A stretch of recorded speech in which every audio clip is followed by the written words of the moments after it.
Recording in progress.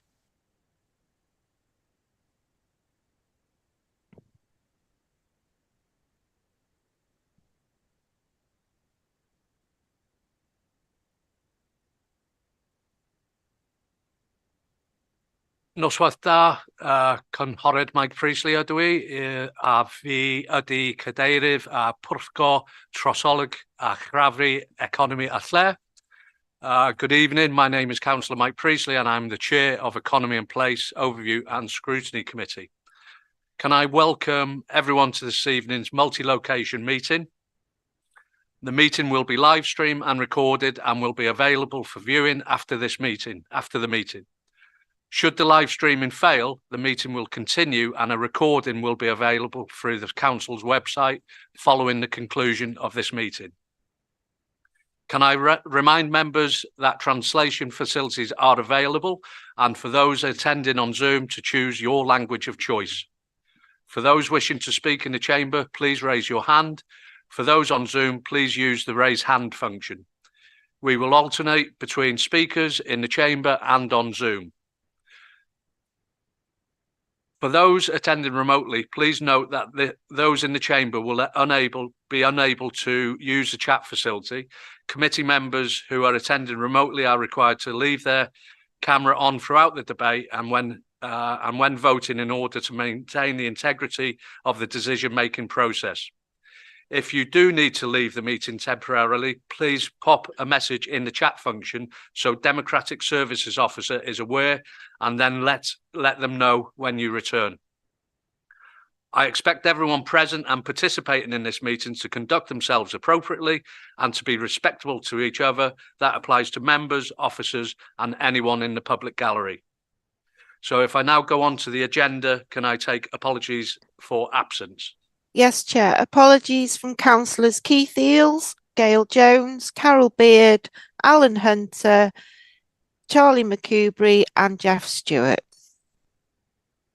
Thank you very much. Item 2, declarations of interest, code of local government conduct. And can I remind members that they must declare the nature of the declared personal interest? I have no declarations of interest. So going on to item 3, urgent matters. There are no urgent matters, Chair. Thank you. So item 4, minutes to approve and sign as a correct record the minutes of the previous meeting, and you can find them on pages 4 to 13. I'm not going to go through them page by page. We've all got them in the agenda. So if there are any matters arising from the minutes, please let me know. If not, can I ask for a proposer and a seconder for the minutes as a true and accurate record? Cynghorydd Nia proposing, and Councillor Sam online as well, seconding. Thank you. Can I have a show in favour, please? Yeah, that's carried. So we'll go on to that. So thank you very much for that. So item 5 is to receive the minutes from the local area forum. And that's basically for information. The local area forum south, you can find in the agenda pack on pages 14 to 17. And I'm not sure if we got Councillor Nia as the vice chair. So Councillor Elizabeth Roberts is the chair. Councillor Nia Owen, vice chair. Will you present the minutes, Councillor Cynghorydd Nia? Yeah, dim problem. Yes, no problem at all. I'd just like to present the minutes of the local area forum. I would propose that they are correct. Thank you very much. We had a very good meeting and I'm happy to present these to you. Thank you. Seconder.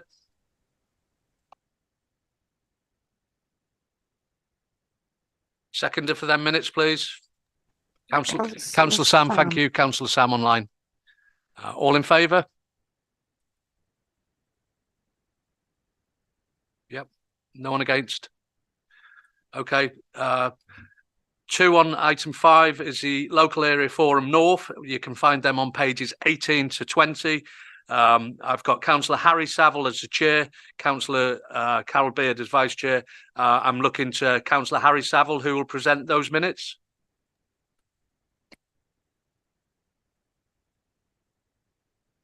Councillor Harry, you're on mute.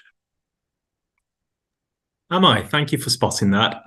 Yeah, as I was just saying, so the minutes from local area forum North meeting held on Thursday, 12th of October are included for members to review. If they have any queries, now's the time to ask. Otherwise, I will leave it to a member for committee to consider proposing that you note the minutes. Chairman. Thank you, Councillor Harry. Do I have a proposer for that, please? Yeah, Councillor Tom in the chamber. Seconder. Councillor Sam. Thank you, Sam. All those in favour? Yeah, lovely. Diolch yn fawr. That's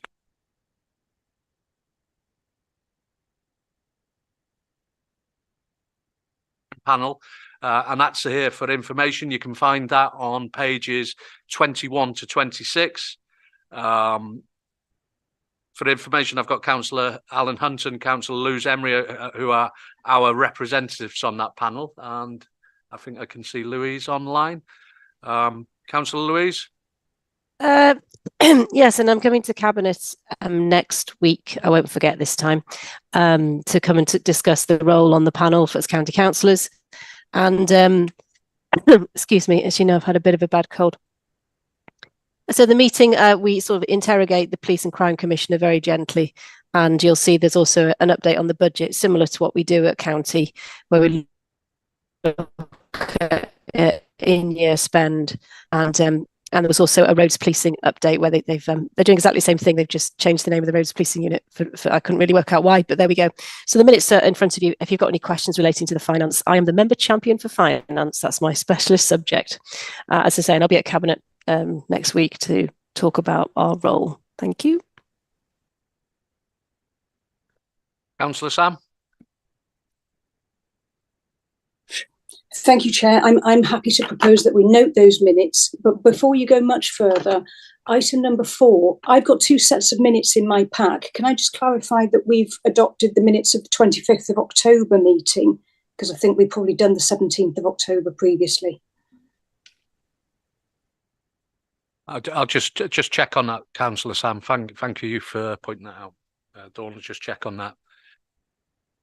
In the meantime, I've had the minutes of the North Wales Police and Crime panel proposed for information. Seconder to that, while we're just checking on those minutes. Tom, thank you, Tom. All those in favour? That's passed. Thank you very much. For the minutes for, it was item 4, yeah? That was for, October the, sorry? Yeah. Yeah, 25th. Okay. And the 17th. And the 17th, yes. And it was for the both. Yeah, it was for the both, Sam. Councillor Sam.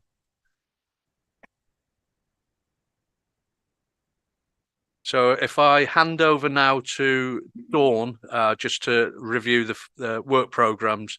So that's the Economy and Place Overview Scrutiny Committee Forward Work Programme. You can find them in the pack on pages 27 to 38. Can I hand over? Thanks, Chair. So evening, members. So for the purpose of the live stream, my name's Dawn Hughes and I'm the Scrutiny and Committee Services Officer for Conway. Just a few amendments to the forward plan since it was last published. The report on the Ash Dieback Action Plan, which was due to come to this committee today, has been deferred until the business case for the project has been through the budget planning process, so that will be coming the new year. I think it was Councillor Simon who raised the issue of dog control orders for Colwyn Bay Beach at the last meeting. So once the dates of the consultation have been finalised, we will then schedule it on the forward plan accordingly. So, and I'll let you know that. And it's likely that an update on the work of the Colwyn Bay Regeneration Programme Board will be included in the members' brief in December. So that's my update, Chair. Yeah. Thank you very much for that. No questions on that? Councillor, sorry. Yeah, I have a question. You indicate that the Colwyn Bay Regeneration Board, there'll be a brief in the members at the not the last meeting, the last 2 meetings ago. We agreed the 10-year regeneration plan for Llandudno. And I asked the officers at that stage, would that have any negative impact on Colwyn Bay? And I was told quite clearly no. However, we've now seen at Scrutiny on Monday that as a consequence of there being a lack of resources to bring forward projects, the £500,000 that was allocated to Colwyn Bay has been removed. So rather than a report, I would like this committee to request officers to come and explain to us why they have not brought forward the project to spend that £500,000 within what is the most deprived community within our county. Yeah, thanks, Councillor Chris. I've on Monday, was it proposed chairs and vice chairs, or would we propose that this goes to chairs and vice chairs this item? Yeah, so if Councillor Chris wants to make a proposal that he wants the report to come here, then this obviously will go to chairs and vice chairs, and you will schedule it accordingly. I don't think it will come in December, Councillor Chris, because the agenda's already full.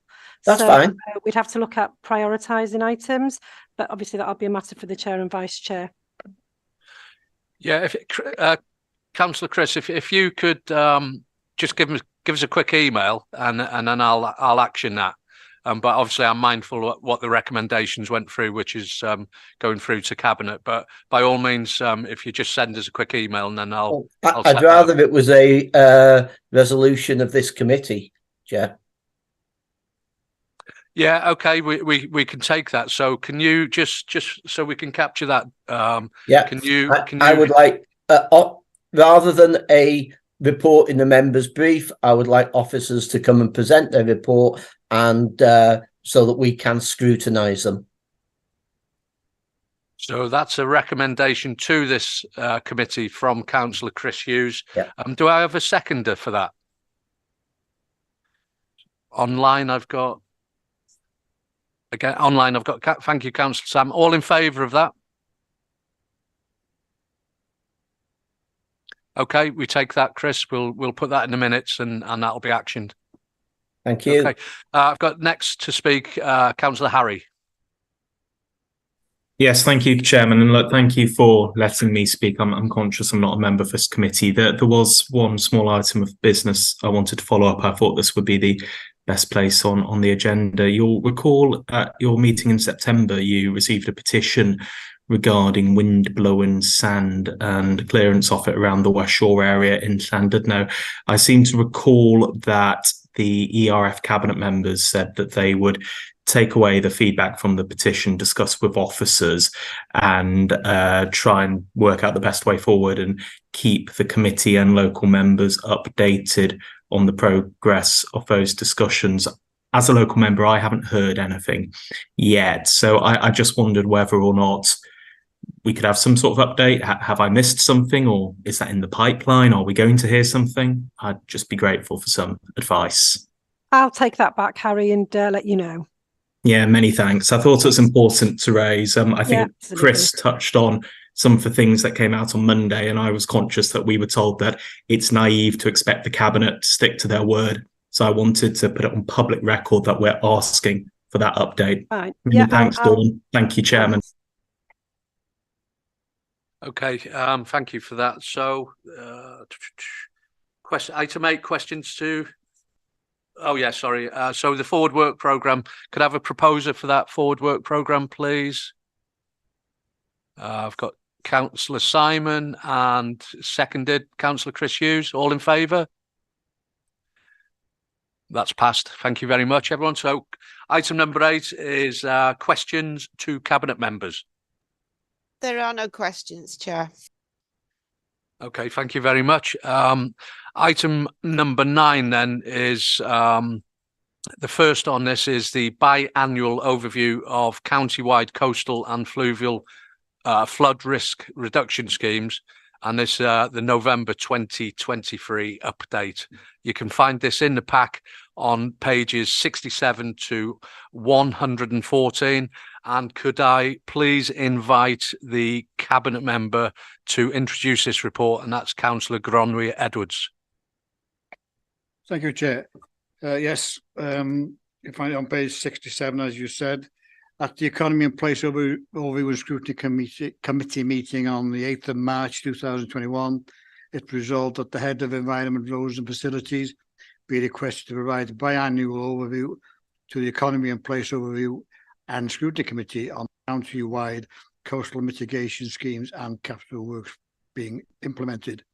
This report will provide an overview of the funding of the projects, as well as an update on the flood risk mitigation measures being currently undertaken within the county.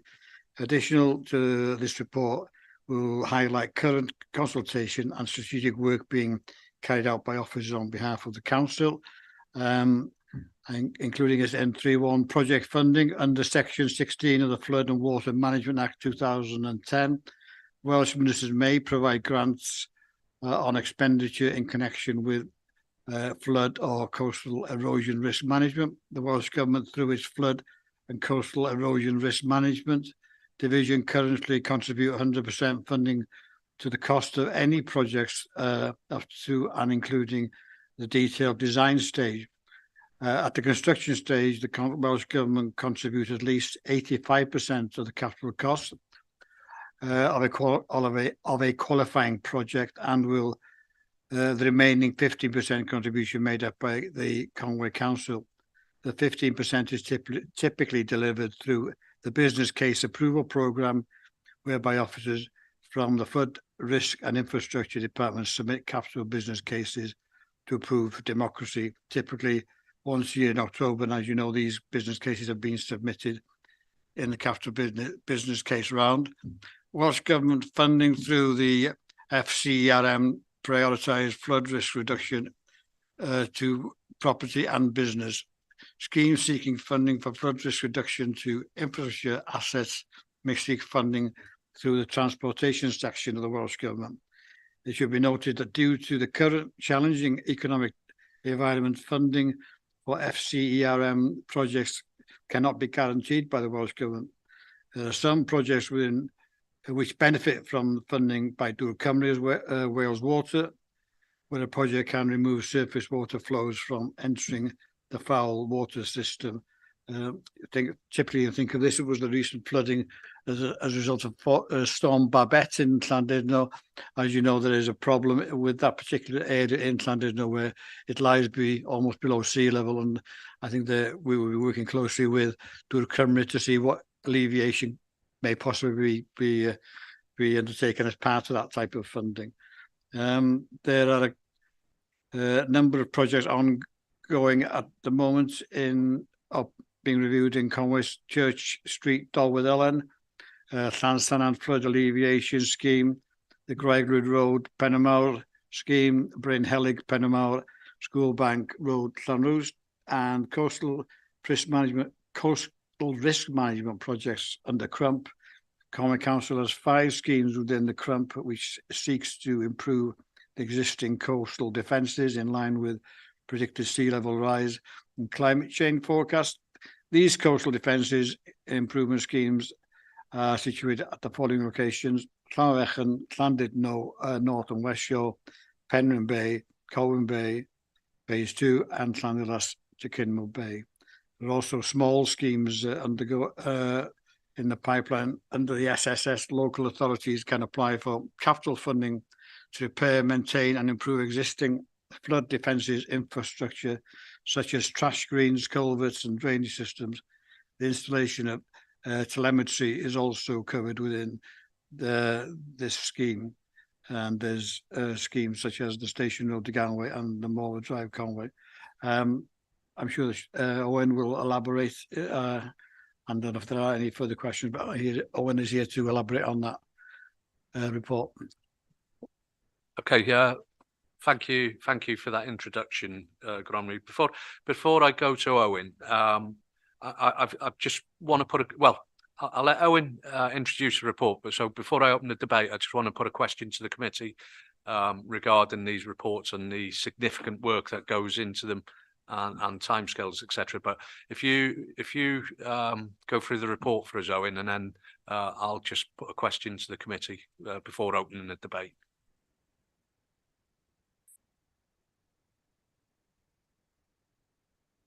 Good evening, councillors. Thank you very much for giving me the opportunity to come here this evening and present this report. My first thing I want to do with this report is apologise to Councillor Gronwy, because he did provide a comment in the report that's in front of you and saved on the reports pack. There's no comment, a waiting comment from Councillor Gronwy, but you did approve a comment, Councillor Gronwy, so I'll make sure that that's cleared up. That's okay. Yes, I did provide a comment. That was, I'm extremely proud of the work that Conway has done as far as flood alleviation schemes in Conway over the last 3 or 4 years. The amount of work that's been delivered along the coastal and inland has been phenomenal, and the work that our office has done can only be applauded in the highest way. I think that's an acceptance of an apology there, Cronwy. So if I could hand back to Owen, thank you very much. Yeah, sorry, Councillor Gronwy. I wasn't fishing for compliments there and asking you, but it was just to acknowledge that, and I didn't. Yeah, that wasn't what I was looking for. But that's great. That's great. Thank you very much about that. So this biannual report, it's right that we come and explain ourselves and what's happening on the flood risk reduction front. The report highlights, where our funding comes from. It's predominantly at construction stage from the Welsh Government, but supported by the budget capital business cases, which you as councillors approve, and we submit for your approval every year. Normally it's 15% contribution, which is not an insignificant amount of money when you come to the larger schemes at larger coastal schemes. We have typically our schemes in the regular programme, Church Street, Dalwood Ellen, and Clansannon. St Clansannon is completed. We have a couple in Penman-Mauer, and I know the 2 local councillors, including the Vice Chair here today. We have a meeting intending to have a meeting before Christmas with the Town Council to update them. I know that's quite important. Engagement with the local members it has been proven time and time again to be very valuable, both to, engineers can design schemes and what they think the problem is, but to have the word from the people on the ground is so important. So I know the local members have been in touch with us about a meeting there before the end of the year. Schoolbank Road, Clanroost is in detailed design at the moment, and we would be seeking funding from the Welsh Government. We're at the point where we submit every this time of the year, every year we submit a pipeline of what we hope to do as a local authority, as do the other 22 local authorities. So we'll be formulating our pipeline for the end of this calendar year to get into next year's pipeline. But as we say, it's not just Conwy County Borough Council that are experiencing finance difficulties. I think has been well recorded everywhere. All local authorities and the Welsh Government have got challenging times ahead. However, a bit of good news: our coastal risk management programme, we've successfully delivered Penryn Bay since the last scheme, since the last report. That's complete. Colin Bay Phase 2B, I drove down past there today. The tarmac guys are on there at the moment, and I know we've said it several times. It's nearly there, but it genuinely is nearly there in Colin Bay Phase 2B. And Old Colwyn, by the end of this calendar year, we'll be very close to finishing. The guys are doing curbing there at the moment, and the blacktop tarmacking works are next, so that's very early next year. We should be finished that. We're working on Kimmel Bay, Clondallis Kimmel Bay, or mostly Kimmel Bay. The tender returns for that scheme were received last week, and so we're working on the tender appraisal report, and we'd hope to bring that to democracy in the very early new year to get approval to award a contract there for funding, approval of funding, and to award a contract for that scheme. And Llandudno, that is also under in detailed design stage, with a view to getting the works tendered, the proposed works tendered this calendar year, before the end of December. And I hope to have a meeting with the Llandudno Coastal Forum before the end of before Christmas. With those talk about that. Small scale schemes are just generally small scale schemes. That one in Station Road and Morva Drive will make a big difference. Basically, the non-return valves on tidal systems. So anyone that's familiar with Morva Drive will know, where we've got a very high tide. Sometimes it floods around that area. That's basically water can't get out of the system because the tide is in. So the tide is flowing back up the pipe So a non-return valve will sort that out. However, it's not just as simple. It's in a tidal environment, and consenting is quite difficult in that area. However, that's been progressed, and we'd hope to have those two schemes finished by the end of the financial year. Resilient Roads was the old Colwyn scheme. So again, we have funding there confirmed up to the end of this financial year, and our project manager is working on that.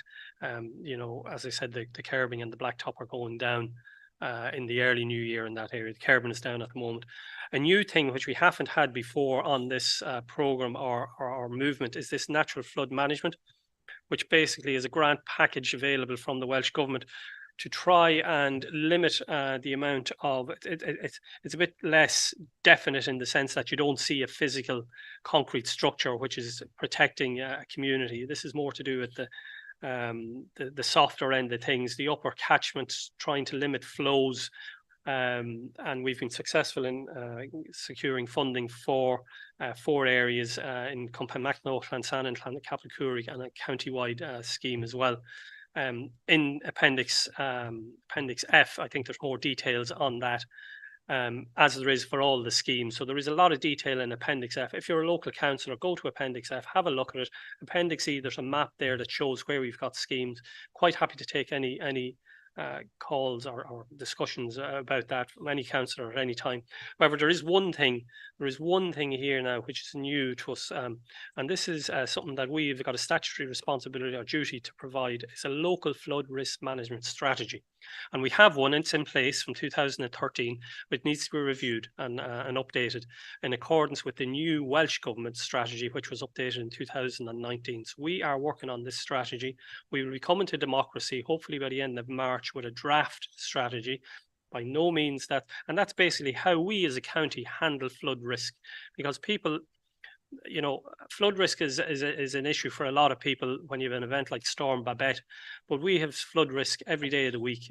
We consider flood risk, and we need guidance from you as the councillors, guidance from the local population in the priorities. We have very definite views based on our experience over the years of what, you know, what flood risk means in Conwy County, but we will be putting out to public consultation you know, a questionnaire basically to determine, you know, do you agree with what our objectives are as a county, you know, which will be in line with the national strategy. You know, the Welsh Government have laid down a national strategy. We as a local authority and all local authorities have to follow that. So over the coming months, you'll probably see on social media, certainly I'll be in touch with local councillors about this local strategy.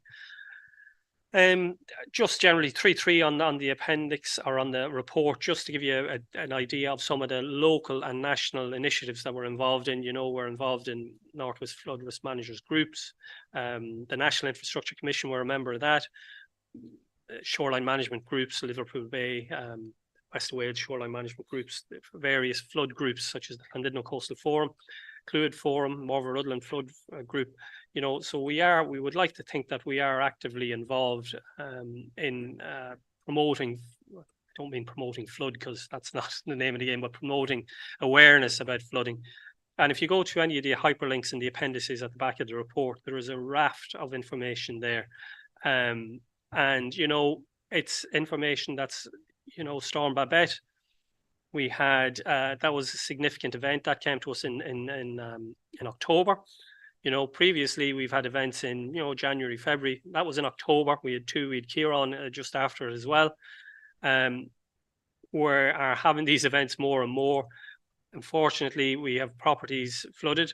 I was at a property yesterday morning over in the east of the county, and there is no easy solution. The council, unfortunately, and you know, people need to understand flood risk, and that'll be the objective of the national or the local strategy, to make people have informed decisions around flood risk, because it isn't always, oh, I flooded, the gullies are blocked.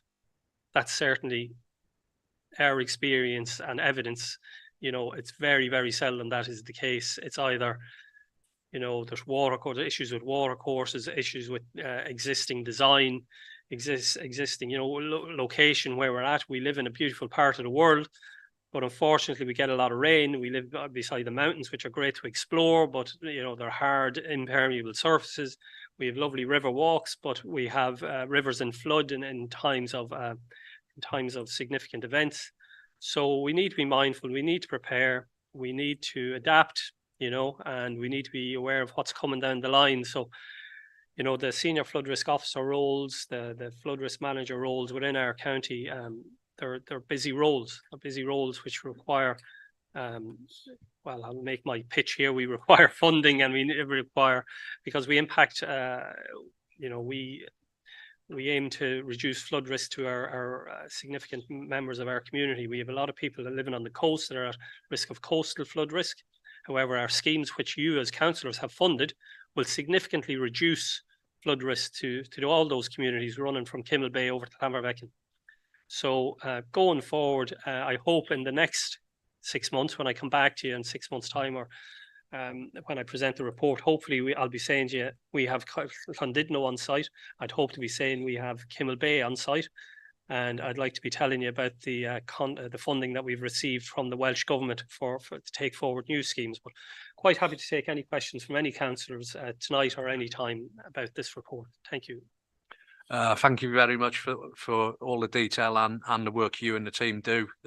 You are protecting our residents, you're protecting our businesses from the serious and awful situations of certainly internal flooding when it goes in. Before I open up for debate, I've listened to you there, Owen, and you've sort of led into some consideration I'd like members of this committee to think about. You say you're actively involved, and you visited a flood victim yesterday. I've picked that up here. You consider flood risk every day.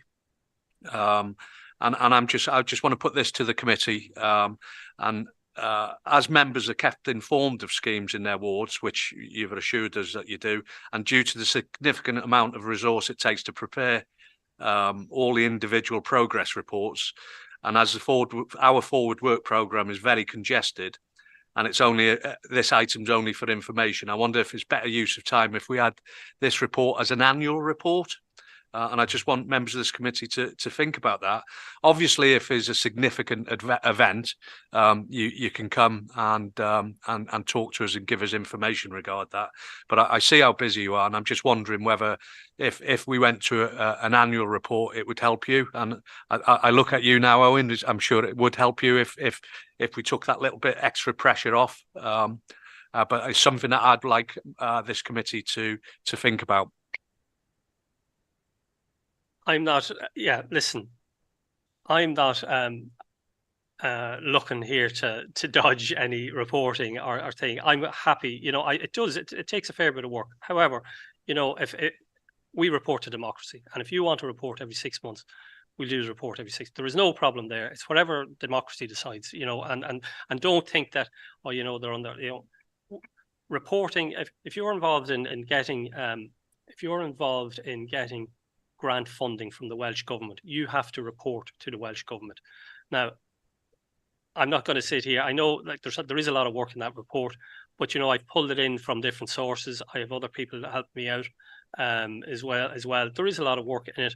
The reason I would say, maybe because I don't want to miss the opportunity, say within the next 6 months, and I might be talking myself into a job here, but our scrutiny, our local flood risks strategy, that's going to be that's going to define how we as a council manage flood risk for the next 10 years minimum, and that's a really important report, and we'll be coming to scrutiny and hopefully in March on that. It's up to yourselves, councillors. Either way, I'm not, I'll leave that completely up to democracy.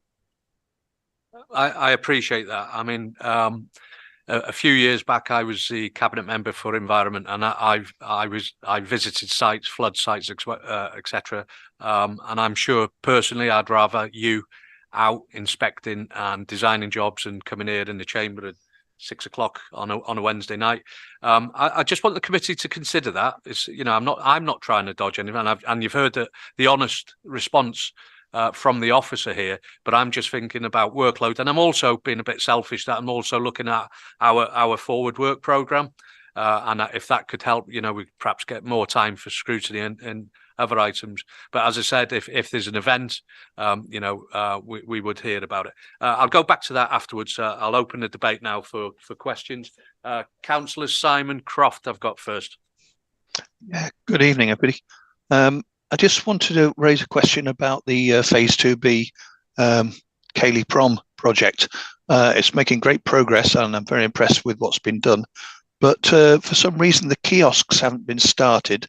And I spoke to the contractors down there, and they said it's going to be done by somebody else. I'm concerned that they won't be ready for the next season. Thank you for that, Councillor Simon. I'll look towards the cabinet member for a response to that. Kiosks are part of a separate project in a way. We're waiting for expression of interest before kiosks will be built. And obviously, we need to know, is there a demand there? And then once that demand is realised, we will then be looking at delivering kiosks to meet that demand. It's not part of this initial scheme. I wonder if that helps. Okay, thank you for that. I'm sure if Simon, you could have a chat with Simon more than happy as to. well. So I've got Councillor Chris Hughes next, followed by Councillor Sam. Thanks, Chair. The flood risk is becoming more and more prevalent, as you know. I think the last time you reported to this committee, I raised with you the issues of the potential collapse of the part of the dingle. As you'll be aware, the very first big flood after the attenuation scheme, which was put in as part of SUDS, as part of a planning application, which was approved 2 years ago, we saw that system fail, and we've seen this council incur a significant amount of costs to repair all of or will incur costs to repair the dingle footpath and bridleway, which large parts of it collapsed into the Avon Nantes and ended up on the beach. My concern is, the point I want to raise is around these attenuation schemes and the SUD schemes. If they're not fit for purpose in the first place, the type of project that you're developing now is there's going to be even greater need, and that's going to impinge on our costs, because these are very rarely 100% funded. What are we doing to ensure that when we approve planning applications, that the scheme that we put in isn't just fit for purpose today, but is future proofed against global warming, which we're seeing, the amount of incidents we're seeing now. I was at an event recently. There were 800 weather events that hit Northern Europe last year. Compare that to in 2000, when there was just 150 serious weather events. We've got to build in the capacity to ensure that we don't have the flood risk problems further downstream that we're having already. As you've seen, the attenuation scheme which we put in which was in my ward, flooded. It failed, and yet there is already a planning application approved last year, which hasn't yet been enacted, which will seek to put more water into the same watercourses that have already failed. So I want to know what we're doing to address that and ensure that when we're putting in attenuation schemes, they are actually fit for purpose.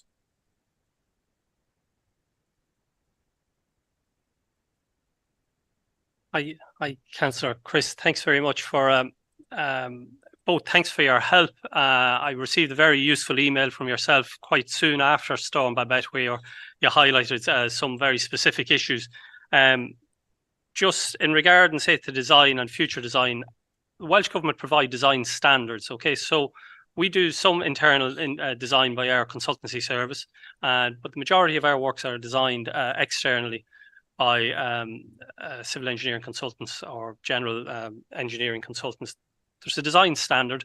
It's normally for a 1 in 100-year event in 100 years' time with climate change. So that's the standard that they're designed to. So no scheme should be designed that isn't able to cope with present day and future, as we anticipate the future to be as given in the guidance by UK government. So UK, Welsh government, it's the same. We sort of use similar guidance.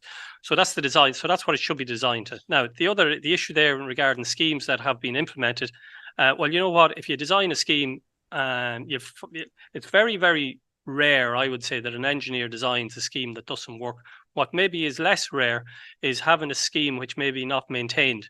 And the schemes can be designed on paper, work perfectly, but you'll always find that there's a maintenance regime, whether it's a beach that you're after importing, whether it's a cobbled bank sitting in front of a stepped revetment. There is always maintenance to happen. And I think, Councillor Chris, specifically in one of the events that you may be talking about, maybe maintenance came down.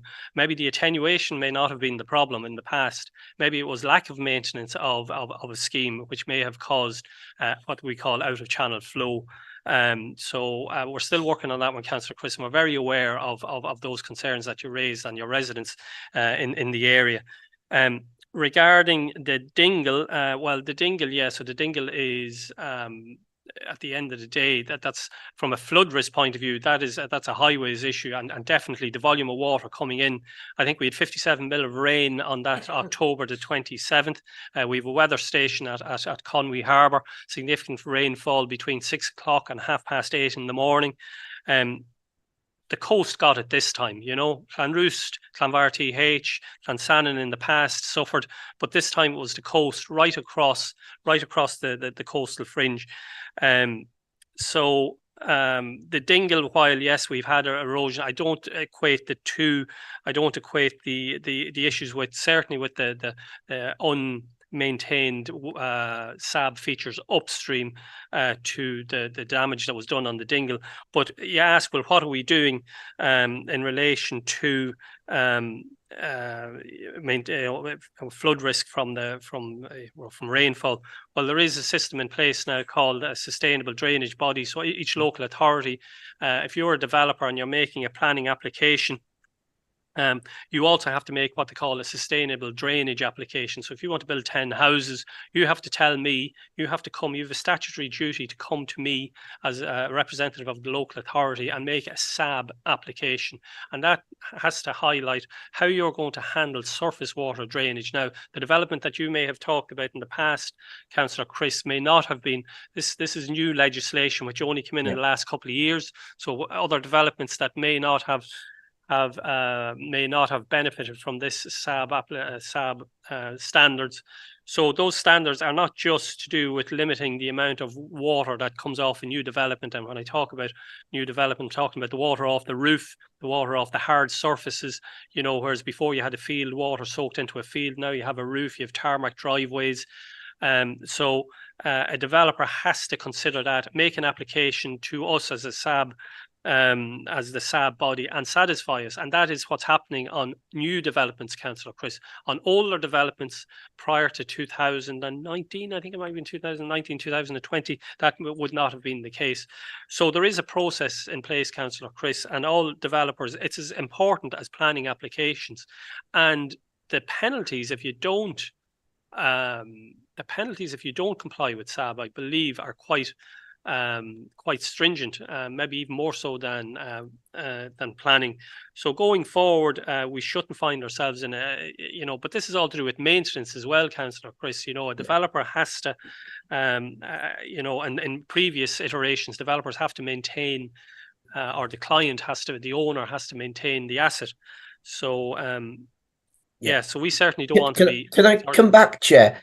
Because this actually, this was the first SABS development that we have undertook within the county, and within the spatial plan and Welsh Government's planning policies, it actually says now that they have to take account of potential flood risk downstream as a consequence of the work that they do. But what they've done is they actually did more work than what they've gone into fields above where the planning application site was, and they've done more. But the actual attenuation system that was put in on a helig was subject to SABs, and it completely failed. It failed abysmally.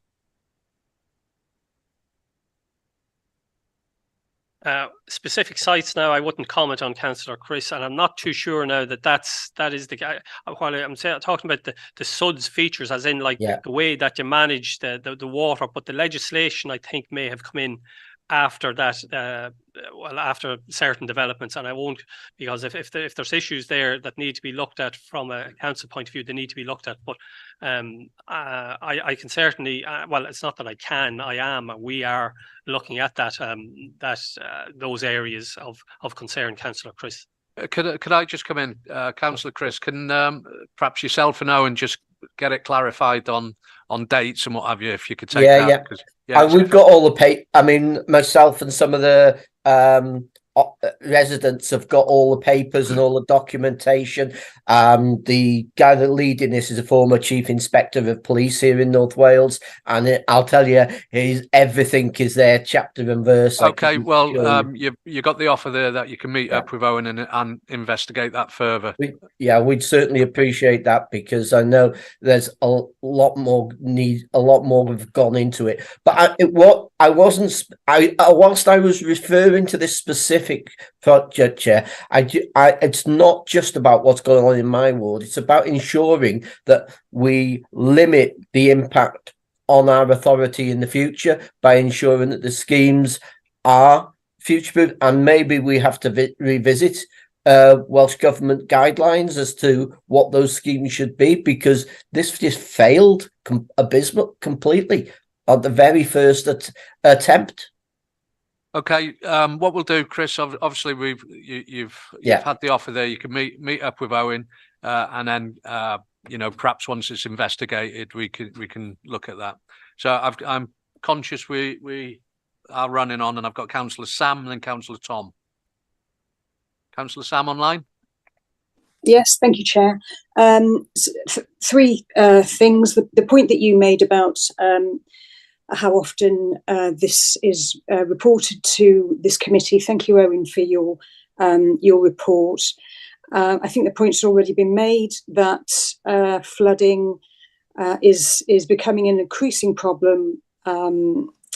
So I think it's important that we get these reports, certainly biannually, because I appreciate that some of these schemes might not have moved on since they were last reported, but I think it's important that councillors and this committee just keep an eye on this, just to make sure that we're aware of how these things are progressing, and that things are flagged up to us at an early stage. So if that needs to be a proposal, then I'm happy to propose that. I had 2 points for Owen. Obviously, I'm going to go to page 100 in the reports pack document, Owen, which is the Deganwy Station Road scheme. Now, I'm sure last time this came to us, you said that there was a feasibility study.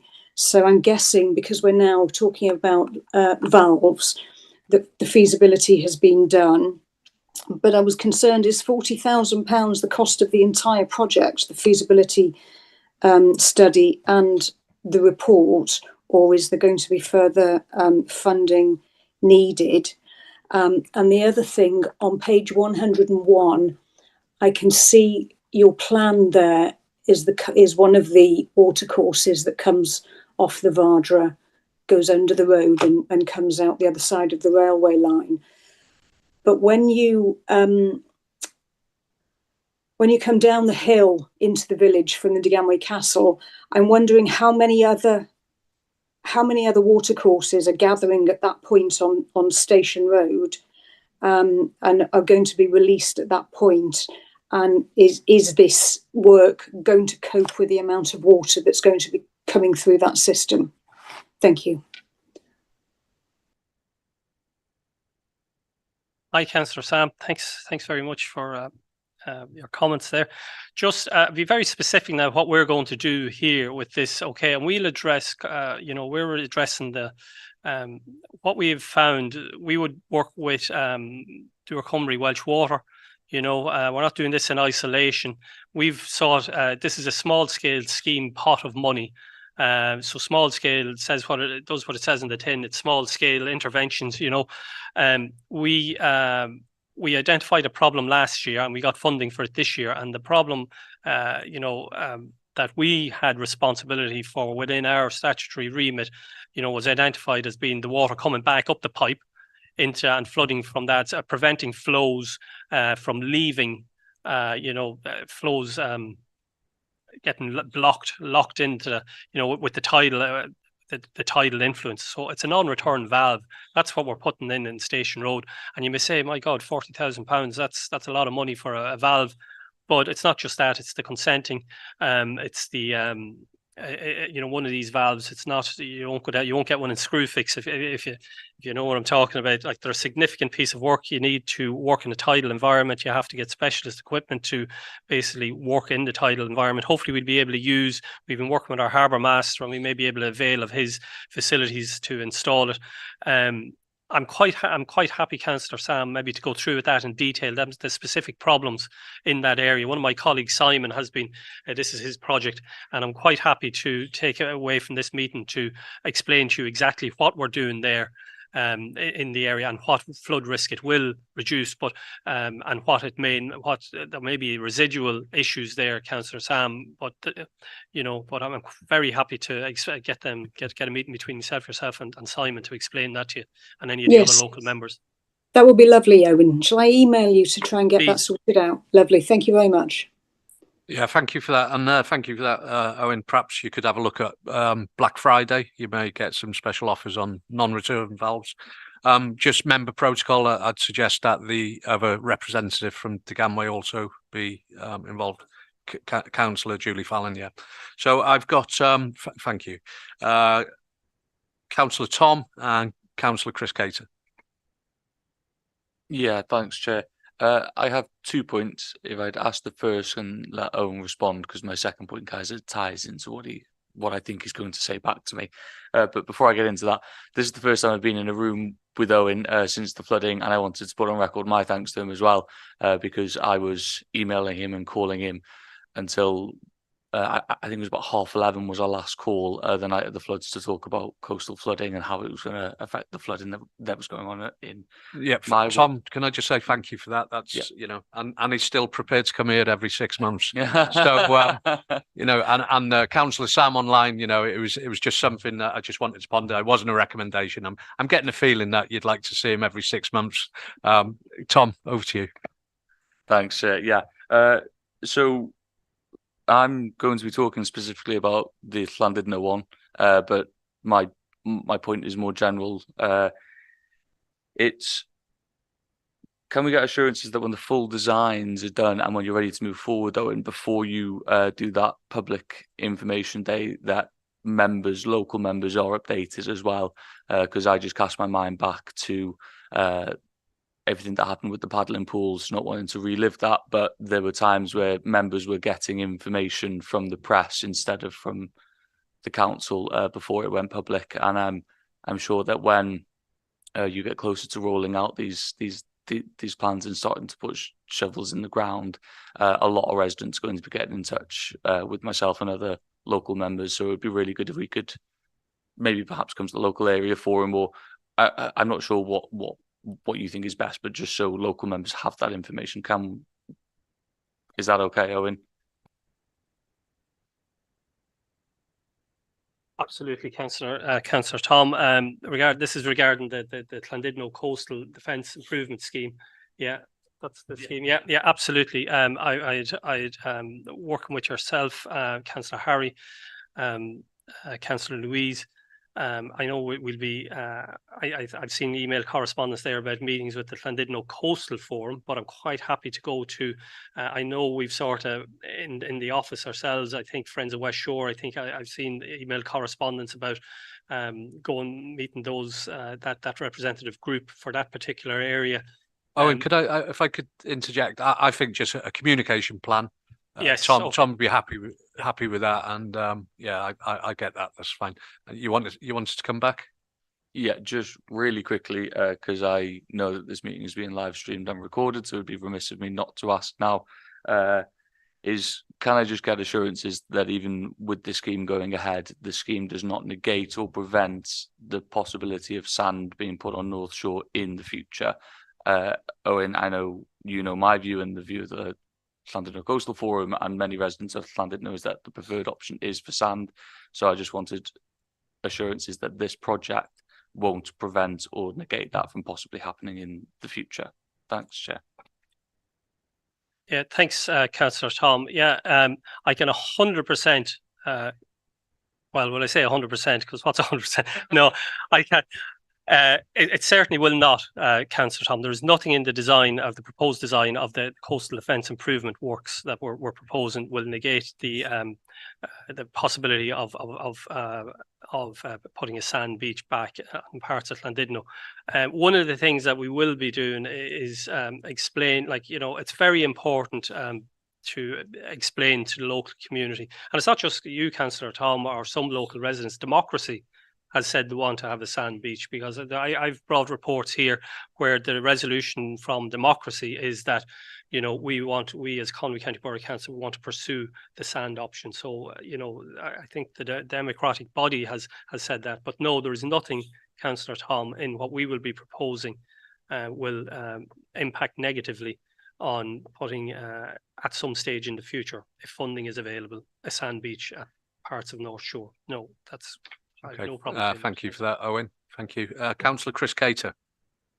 Yeah, thank you, Chair. I'm not on this committee, so thank you for letting me ask Owen a question about flap valves and duckbill valves. I noticed that the solution for the Station Road, that, you know, the awful situation that we have so frequently on Station Road when the tide is high and the rain comes down, it's been going on for years, hasn't it, Chair? But anyway, yeah, that's putting that aside. We have flooding between Morver Road and Rose-on-Sea Golf Club, and I believe that's the fault of the significant Welsh water discharge there, Owen. And I'm just wondering, have the valves there been cleared out, and are they working now? Because I know at one point the flooding was occurring because the outlet valve, I don't know whether it's a flap one or a duckbill one, but it wasn't working. So just to ask you that question, please. Hi, Councillor Chris. This is the Ganol. Is it the outfall from the Ganol? Is it we're talking about here? From... Yeah, it is, isn't it? Yeah, the outfall from the is Ganol. that major outfall that's just between the Rose Golf Club and Penryn Bay, Morver Road. Yeah. And I have received excellent footage of that event, and the way the way that whole system, well, it's not excellent in the sense that the problem that it identified, but I received drone footage of that event during after it, so you could see exactly what the problems is. The Ganol is obviously managed by the Natural Resource Wales.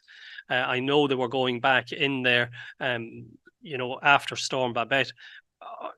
There's generally where we are, we just need to, if we take a step back, if the tide is in, and it was in at 10 to 12 or 10 past 12 on October the 20th, we had significant rain for the 6 hours before that. Water can't get out. And we've got a problem in a lot of places around the county and in rivers where water can't get out of the system.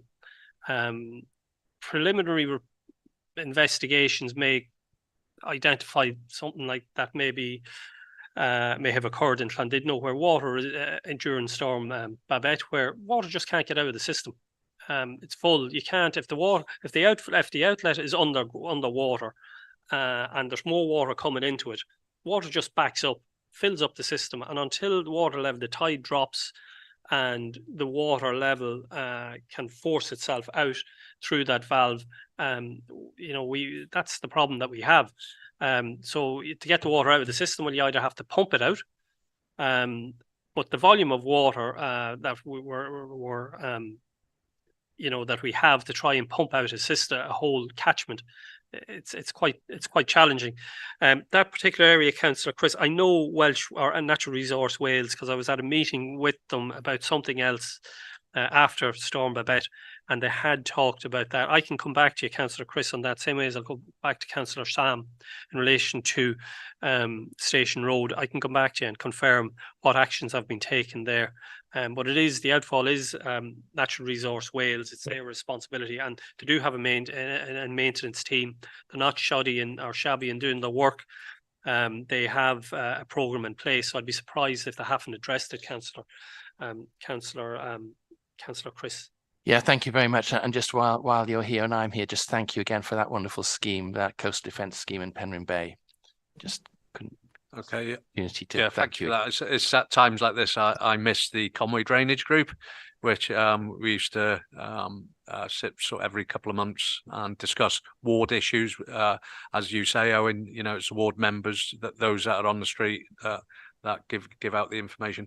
I've got Councillor Andrew Wood online, and if there's no others in the room, no other questions or speakers, I've got Mandy. Okay, I've got your notes there, Mandy. So, Councillor Andrew. Thank you, Chair, for letting me speak. Obviously, I'm not part of this committee. I've just sent an email to Owen and Geraint. We've just got a ward issue. It is very quickly. 12 Bar Corner, Section 19 report in 2016. Some flood alleviation was done a few years ago. It's not worked, unfortunately, so we need to revisit it. So I'd like it minuted, please. This particular property needs, and it's, yeah, Rowan will go on about it's the water off the land, but there's a problem with the design of the ditch and the way it runs into a chamber. I'll stop there because we need to look at that. And secondly, obviously Abergele was taken out of the coastal protection system because, of course, it was deemed to be low risk. But can we please look to the future now of looking at a protection system for T-Crum? Owen did mention it the other day, but I need to know, please, what we're thinking of for the future, because this is a seawall which had to have concrete and steel shuttering to protect it. Obviously, Colwyn Bay comes first, and Kimmel Bay. There's lots of people living around there, but I'd like to know what's going to be doing for the future. We've got to be careful there because there is an environmental disaster going to happen there somewhere on the line. We have a very big old tip that runs to Conway, and it's been breached a few years ago, and it looks like without proper investigation or proper looking at it or protection, similar to a groin from Royston Sea or something like that, it's going to obviously be breached again. So thank you, Chair, for going. Okay, I think I've watched Owen noting them, and I'll make a suggestion that be answered after the meeting. Go back. Do you want to come back, Owen? Go on. If you want to come back, you come back. I'm mindful the next report we're 20 minutes late. However, I don't think it's too controversial. It's a toilet strategy for Conway. But yeah, I'm mindful that we want to give members a good hearing. I took it as a ward issue. Owen wants to come back. I'll give you that opportunity. 10 seconds in each one. No, you take as much time. Well, not as much time, but no, I'll let you come back on that. Okay, Tollbar Cottage, but the work that we have done did not fail. Okay, it's just there is additional problems there with runoff coming from the land behind it, acres and acres of catchment. Okay, so it's not correct, Councillor Wood, and there is still an issue, and it breaks my heart when I see the issues that's still happening there. But I will come to you, Councillor Wood, maybe within the week about that, and maybe meet you there on site, because I completely understand there's outstanding works to be done. Second thing, looking to the future, what we're doing at T-Crun, as I explained at Scrutiny Finance, that we've secured funding to do a study there on that T-Crun. Funding, it's all about money, Councillor Andrew, and the funding was prioritised for the biggest gain on the coastal scheme. But I did explain to you there last Monday at Scrutiny what we were going to do, and that's still the case. And regarding the tip, there is no issue with the tip. The existing tip, which was part of a coastal defence scheme back in 2014, Llandolus tip, where there had been a breach of the protection to the tip, we imported rock armour, and where the Armourflex material had been stripped off in the storms in 2013, December 2013, 2014, that was replaced. So I'm not aware of any problem at all in the tip area, which is between T Crun and the caravan park at Thornley's, but I'd be quite happy for you to identify where that is, and I can investigate that. So that's great. Thank you.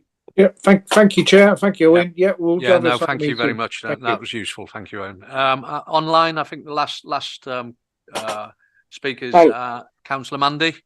Thanks, Chair.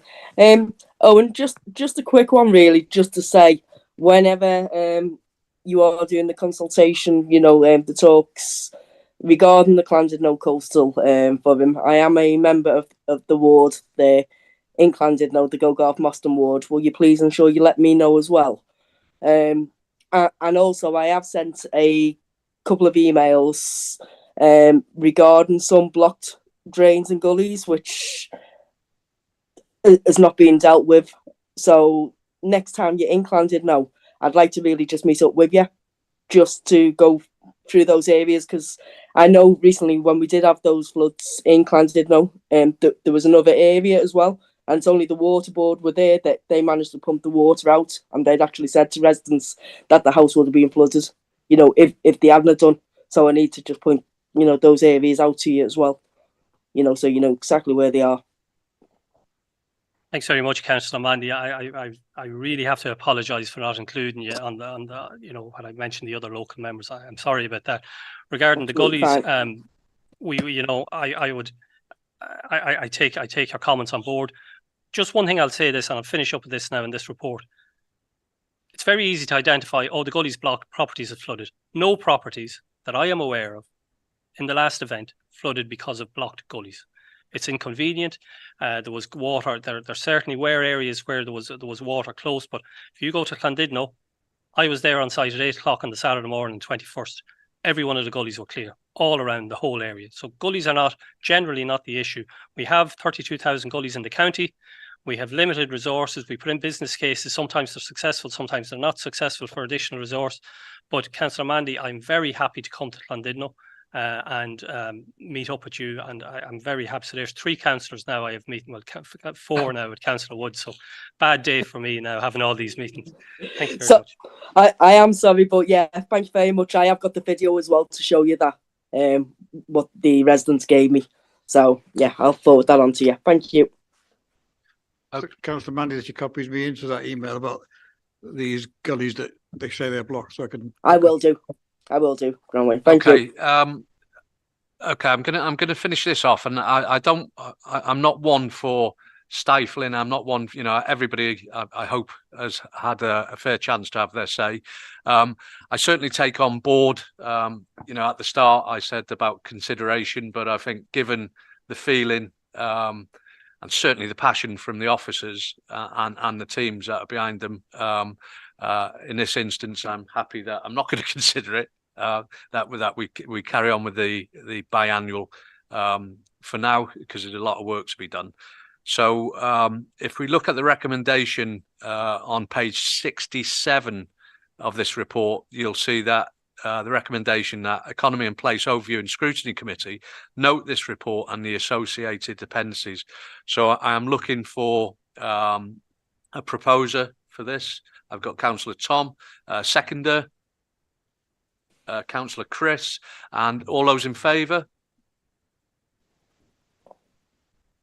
Seems pretty unanimous.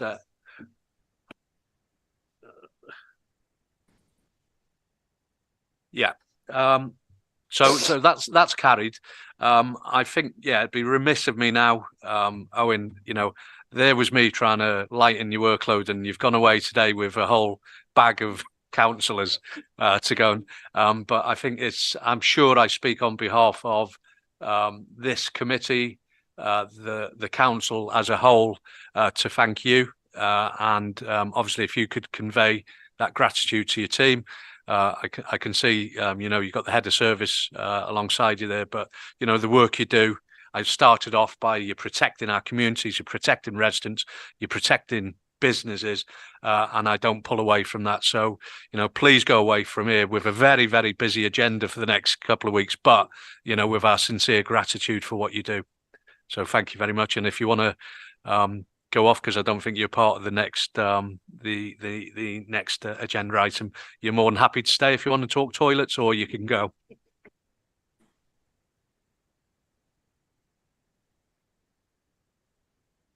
Okay, so thank you once again. Thank you very much for that. So, the second item on item 9 is the local toilet strategy. You can find this report on pages 115 to 132. It was not in jest when I actually said I don't think this report's controversial. I think when you look at this report, it's just looking about how do we go. It's not making any proposals about certain toilets, whatever, but it's about looking at a way forward and how do we go forward with our public convenience situation. So I honestly don't think it's that controversial, but I probably shot myself in the foot by doing that. This report is to be presented by Gronwy Edwards, who's a cabinet member for infrastructure. I've then got Geraint, who's just going to come in and touch, I think, a little bit on the communication process, and that'll be then followed by Gary Williams, who's the facility manager. So, Councillor Gronwy, if I could hand over to you to just introduce this report, please. Yeah, thank you, Chair. Yes, this is the local toilet strategy report on pages 115. Summary and key points. The Public Health Wales Act 2017 places a duty onto local authorities in Wales to prepare a public and local toilet strategy for its area to assess the local need for public toilets and details how the need will be met in the future. The Act requires local authorities to take a strategic view on how public toilets can be provided and accessed, considering a range of options to make facilities available to the public. The Act does not require local authority to provide or maintain public toilets themselves. It does, however, require them to consider all available options to provide public toilets through direct provision of working with a private business to make facilities available to the public. The strategy aims to review the provision of public toilets in Conway to ensure the service can continue in a way which is sustainable, taking into account current and future financial pressures whilst meeting the needs of residents and visitors to Conway. So the recent consultation, there has been a consultation which closed yesterday. There's over 220 people have responded to that consultation. That has taken place to gauge the opinion of the provision of facilities, has highlighted that a clean and safe, affordable facility is considered to be important. Over half the respondents stated they were happy to pay for facilities, whereas those that would not use them stated it is due to the condition and cleanliness.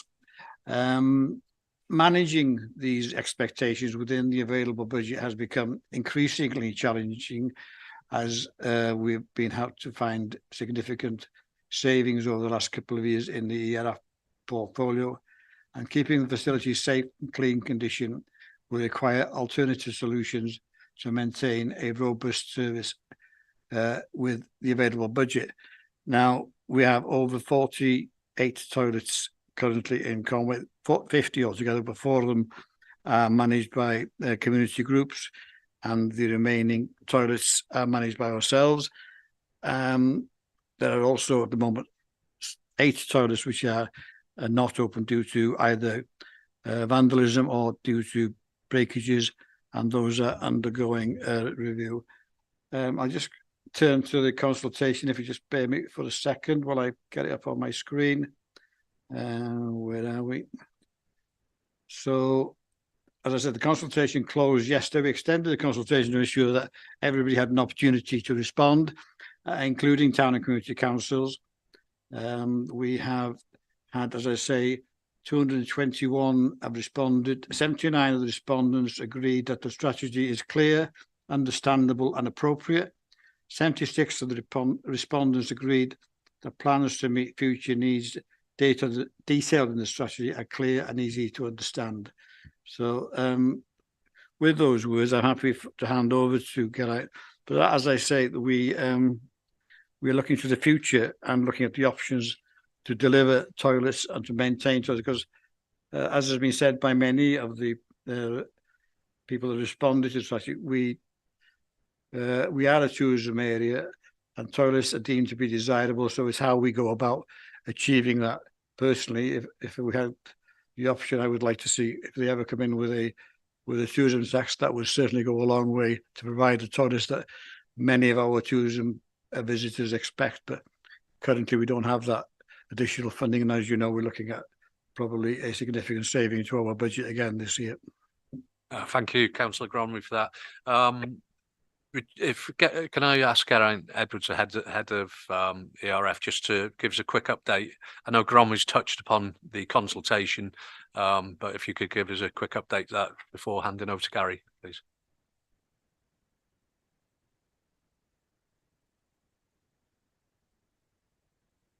Before Gary takes you through the report, I just wanted to take the opportunity to quickly clarify and update you on the timeline for the current consultation. Consultation opened in July. By mid-September, we had received only 23 responses. We then decided to reach out again to our communities, and we reopened the consultation. It was promoted on Facebook, reaching some 7,000 people, which is above the average for many of our Facebook posts, and over 1,000 people engaged with the post by clicking, sharing, commenting, and liking it. A link with the consultation webpage was emailed along with consultation questions and all related documents to all elected members, all town and community councils, and a selection of key stakeholder groups. The Facebook was shared by members of the public 22 times, including a number of community groups. As Councillor Gromley has told you, since the publication of your report in your pack, we have received additional responses, which now total 221. So I would like to correct the figure on page 119 of your report. Councillor Gromley has updated you with regard to the effects of the summary percentages in Appendix 3 of the report. Thank you very much for that, Geraint. So going into the report now, if you'd like to introduce that then, Gary.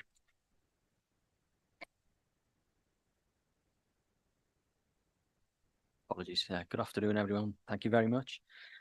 Yeah, as Councillor Gromley and Geraint have alluded to, we are looking this evening, please, to seek your approval to publish our PC, Public Toilet Strategy.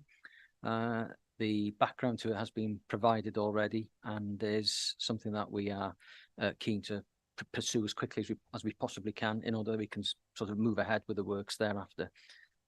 To give you some context, yes, 48 public toilets, 50 in all, 41 of them accessible, 22 baby changing facilities, and also water refill stations.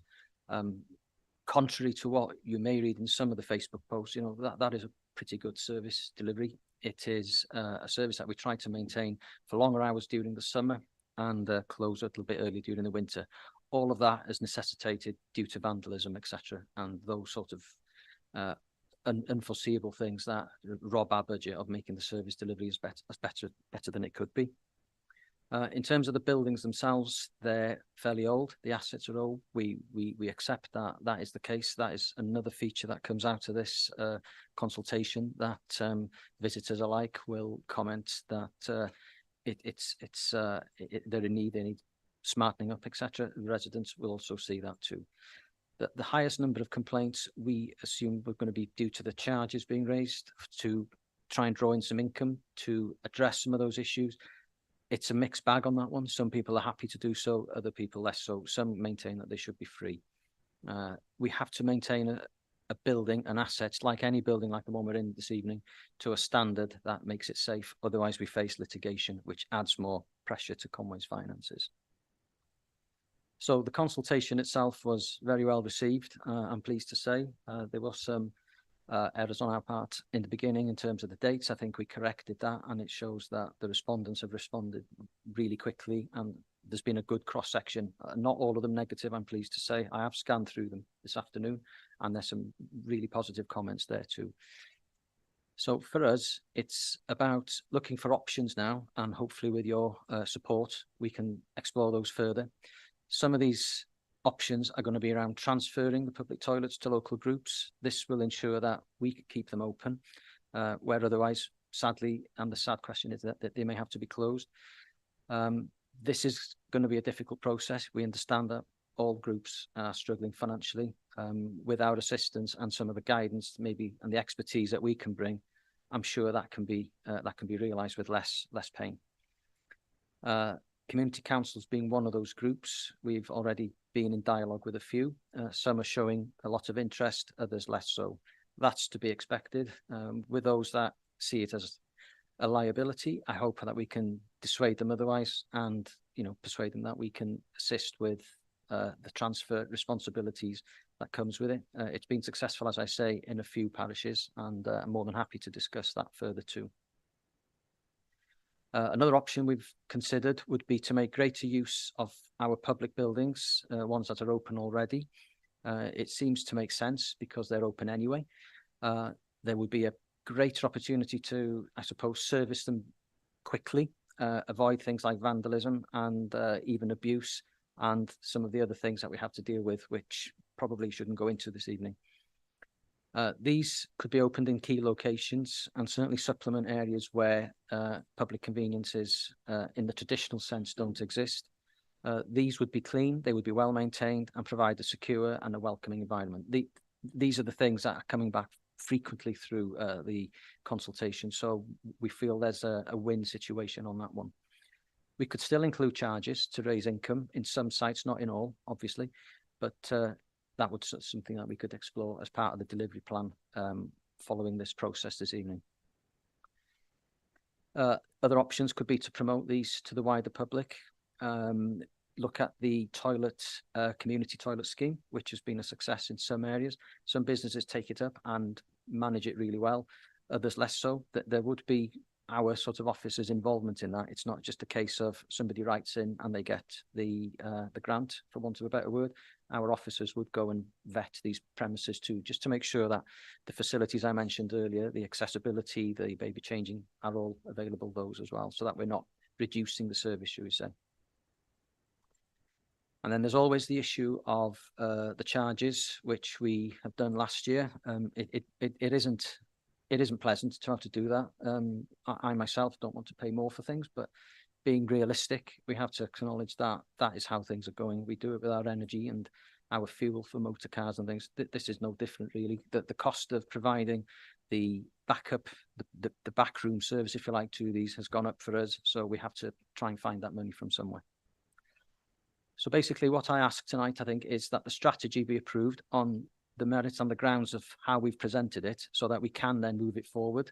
We acknowledge and accept that there will be worries. There will be probably some that will consider this to be a passing the buck situation, which it really isn't. It's all about delivering a strategy at the end that will give the users, the residents, and our visitors in particular, the facilities that we hope and pray that we can deliver within budget, of course.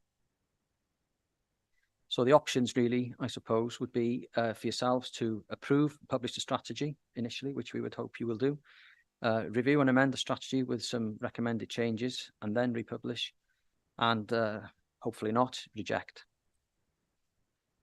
Just by way of some background, the original consultation that was undertaken in 2019 was pretty much the same as what we're seeing now. So clearly the strength of feeling is the same, that people do feel that they are valued and a piece of Conway's assets. I think what we're asking is to have your assistance here to be able to make that a reality. Pretty much, I think.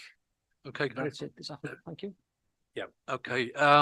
Yeah. Again, thank you for the work that's been done regarding this. Just before I open it up, obviously we're a tourism. We rely heavily on tourism, and I think this actual report gives us a strategy going forward with working in partnership with town and community councils, working in partnership with our local businesses. I have one business I spoke to basically said that they had actually seen an increase in footfall through opening. One criticism I have is where do I find out what businesses are participating? So it's a communication. I was told to go online and look for it online, but if I need to go to the toilet, I'm not going to go online to look for that. But I think it's clear. I did say at the start it's not controversial. I think this is just taking the way forward and what we, how we do take that forward. I have the first Councillor Gronwy as a cabinet member to come back on that, and then I've got Councillor Louise online after Gronwy. Thank you, Mike. And just one thing I forgot to mention, that the toilets we have a small team of staff that clean and maintain those toilets, and I would like to thank those team of workers that go around, and it's not always a pleasant job, some of the stuff they have to they come across when they're cleaning these facilities, but they do maintain the toilets to a very high standard, in my opinion, considering some of the facilities are of an age and are more challenging than others to maintain. But I would like to thank that team.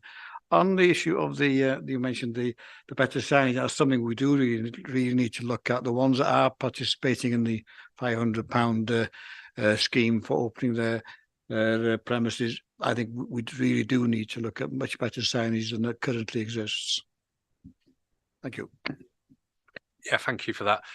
Well, it's on my mind, if I never said it, is if we're getting plagued by vandalism, I mean, one, we need to vandal proof as best we can, but the other is I hope we're talking to our police colleagues, and reporting vandalism, because if we've got an area, perhaps CCTV could assist us. So just going back then, so I've got Councillor Louise, and then after that got Councillor Chris. Thank you, and good evening everybody again. Yeah, you said it wasn't going to be controversial. I wish you'd just been a bit more sort of radical with the strategy and kind of move things along, because what I don't quite understand is, I was in cabinet for 5 years, and every year during the budget discussion process, we discussed toilets. We discussed that we couldn't really afford them, that we would have to get town and community councils to step up, that the toilet scheme needed to be promoted better. Same conversation. Councillor Louise, you're breaking up a little bit. I wonder if it... we find the ERF, well, the political lead of ERF. I'll turn my video off. Is that better? Yeah, on, please. Thank you. Yeah, I knew I should have come in. I hate being online. Okay, so you've thrown me now. What I'm trying to say is this is a discussion that happens every year when I was a cabinet member, and particularly when Greg Robbins had the ERF portfolio, he pushed back and said, no, we really need to keep toilets going, and we need to make sure we don't close any. And we're now in the same position here, asking town councils to do it and community councils to do it, and maybe charging to go to the toilet. I think that's okay in this day and age. So why have we got a strategy now? I'm a little bit worried about this conversation happens every single year. And now we've got a strategy. So why have we got a strategy? We know what the problem is, and we know that the solution is to plead with town and community councils to help us out, or to get a toilet scheme much more better publicised and to get businesses. So why now for a strategy? I don't understand. It's the same old arguments. Thank you for that. I've got Gronwy's come in to respond to that, Councillor Louise, and I hope you're better soon, by the way. Thank you, Councillor Louise. Yes. Good question. Why now? The main reason for why now is because we no longer can afford to maintain it. The current provision that we have, the cuts we've made over the last 2 or 3 years are no longer sustainable. We can no longer maintain them to the condition that we would like. So that is really brought to the fore that we need to go out and look at alternative delivery of our toilets and the provision of toilets in general. So. And quite rightly, as Louise said, it was in the days it's going back for years. But now, if toilets are important to the county, we need to take that political decision. We either fund them themselves or we look at alternatives. And that's certainly my focus, is to look at the alternatives. If we cannot provide the money ourselves, we have to look at alternatives. Town and community councils have all now had the information. A letter's gone out this week from our Director of Finance, explaining the position that the county is in as far as their budget. across the board, we're looking at not just toilets. Obviously, there is a number of issues that we will be looking at, which includes play equipment, community skips, a whole raft of things, including things in leisure. So the Town and Community Council will have received that letter this week, and we will look at what their response is and what their appetite is in taking some of these very desirable services over. Can I just say that the community councils that have taken them over, they are in the rural areas, small community councils, Dowell Ellen, Llangefni, Penmachnoth and Sanant. They've taken ownership of these toilets and providing a very good service, and it's working well for them. And maybe that is the solution for some of our toilets, whilst we do need to look at ensuring that the ones we do maintain are sustainable.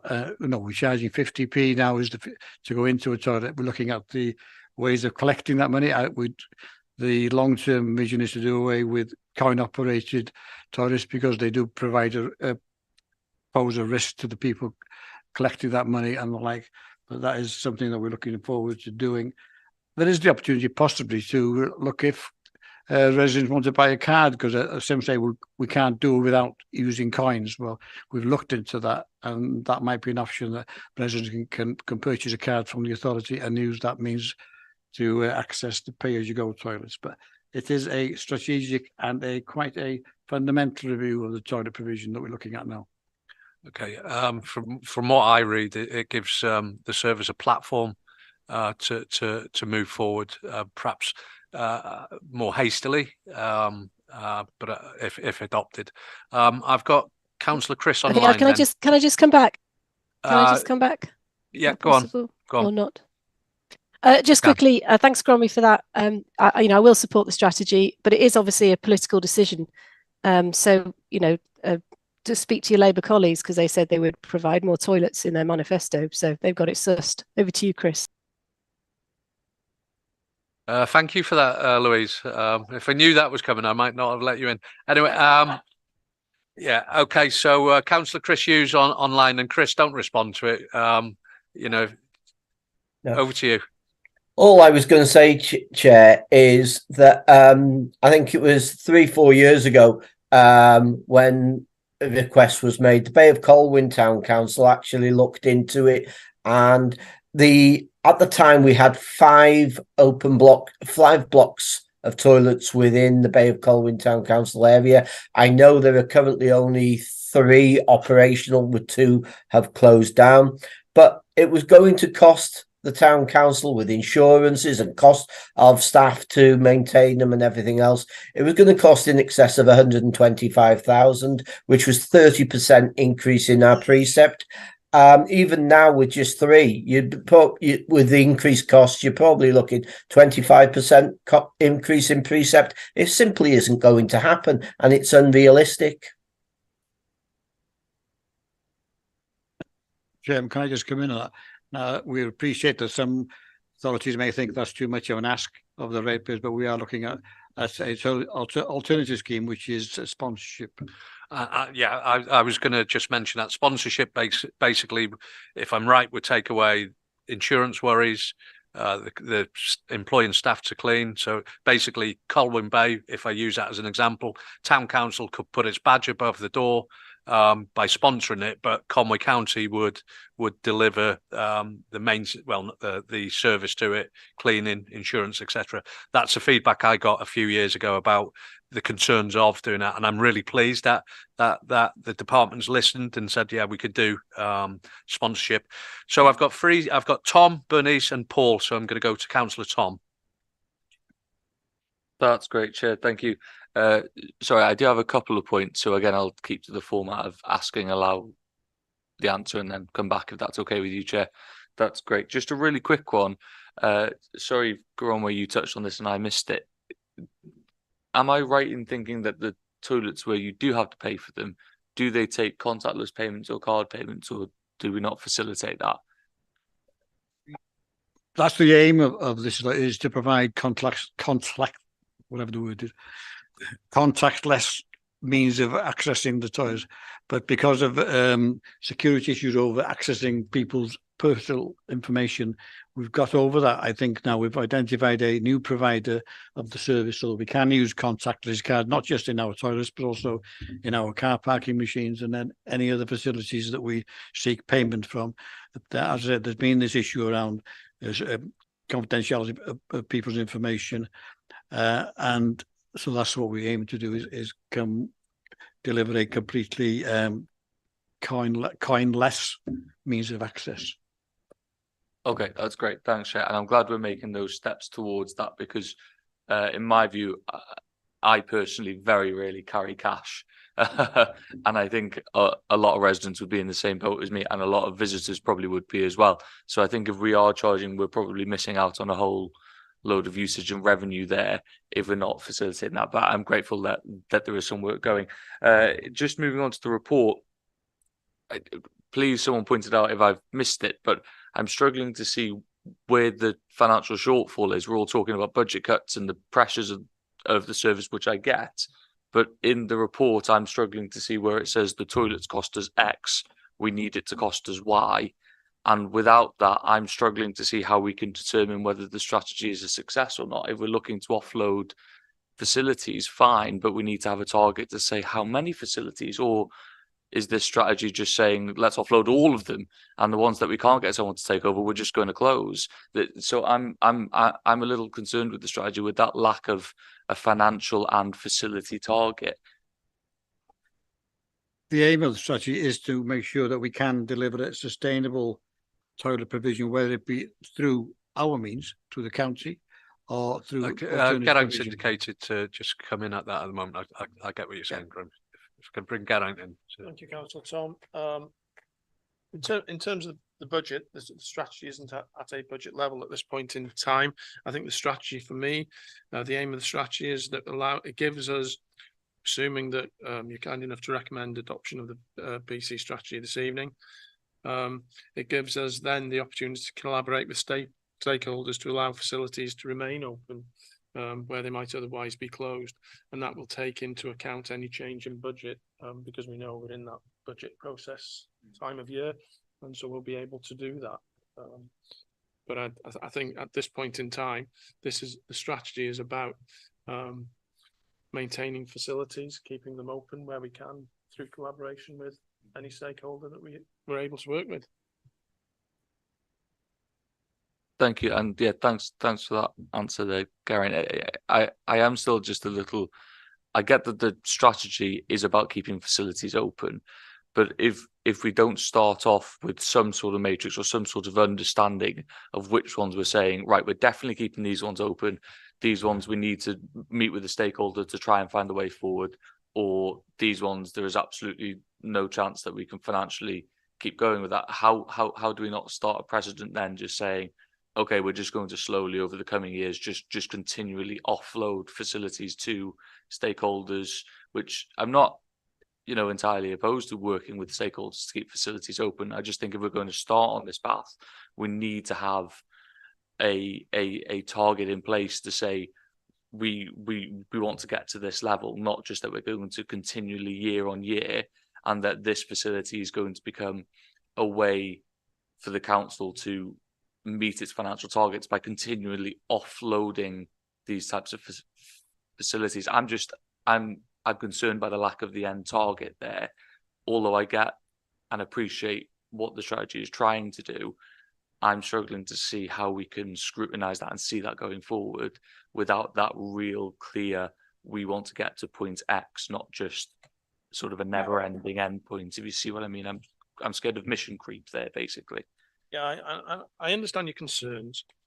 I think the action plan that's Appendix 2 probably hopefully provide you with a bit more comfort that this isn't about offloading toilets to anybody who will take them. This is about being that the infrastructure we have is sustainable, and we all know, don't we, in the current economic climate, things are costing more, notwithstanding what the budget will be. Things are costing more. The infrastructure is aging, which means it will cost more to maintain it. So there is pressure on whatever budget there is. So I think for me, the strategy is not looking at it from the perspective of how many toilets can we close, the strategy is looking at what work do we need to do to identify how we can keep a sustainable stock of public conveniences within the county. Yes, this is the last time that I'll come back, and I appreciate what you're saying there. I think we're probably viewing the same issue, but maybe looking at it from different ways. So I accept that. So in a similar vein, what oversight is there going to be for local members or elected members before any of these facilities are offloaded or shared partnerships or given over to other groups? Because I have had a look at the plan that you mentioned in the appendix, and I can't see where that is. So again, in that similar vein, if this strategy does go forward and officers say, here's 10 that we think we can work with, or here's a couple that we just think that we need to offload because of X, Y, what scrutiny is there going to be of that for local members, but also for the council as a whole to say, actually, we don't agree with that. Let's go back to the drawing board and find a way to fund those facilities. I think at the first step, any changes to any public convenience, local members will be part of that dialogue and discussion at the principal level. And I would have thought that would be a given. The only time perhaps I wasn't notified of a closure was because of vandalism, and it was closed on health and safety, and then I've been informed of that. But if the strategy, if adopted tonight, going forward, I'd expect consultation with local members, I think, as a given. So just is that okay, Tom? We're done. Thank you. So I've got Bernice, I've got Paul, I've got Andrew, then I've got Sam. Bernice. Thank you, Chair. I represent Towyn, and as you are aware, or the officers are aware, there's been major problems in Towyn with the toilets. I was not informed at the time, but put that to one side. We have porta cabins that are frankly absolutely disgusting. There's been poor communication with me. There's been very poor communication with my town council, and the emails have not been responded to from the town council. There are no toilets from Abergele through to Will, which is a 4 or 5 mile strip. No public toilets. Look at the tourism that comes into Towyn and Kimmel Bay. Council buildings. There are no council buildings till you get to Kimmel Bay. Anybody with a child is desperate if they can get one. Because of the problem, I undertook, after having spoken to officers, I got the forms and went to every pub and cafe in Towyn. Some may not have responded, but I know at least 5 offered their facilities. And I took those forms into the council, and as far as I'm aware, no one has been to see them. We have to work together on this, and I need to know when and what is happening with Towyn's toilets. Thank you. I think for the benefit of this meeting, could I ask officers to contact Councillor Bernice with that issue? Can you do that, Gary? Absolutely. Thank you, Councillor Bernice, and I do acknowledge what you say. We've had a couple of conversations, I know, in the past about these issues. I'm more than happy to chat with you offline and see what happened to those forms. I haven't seen them as yet, and that doesn't mean to say that they're not in Coedpecher or whatever.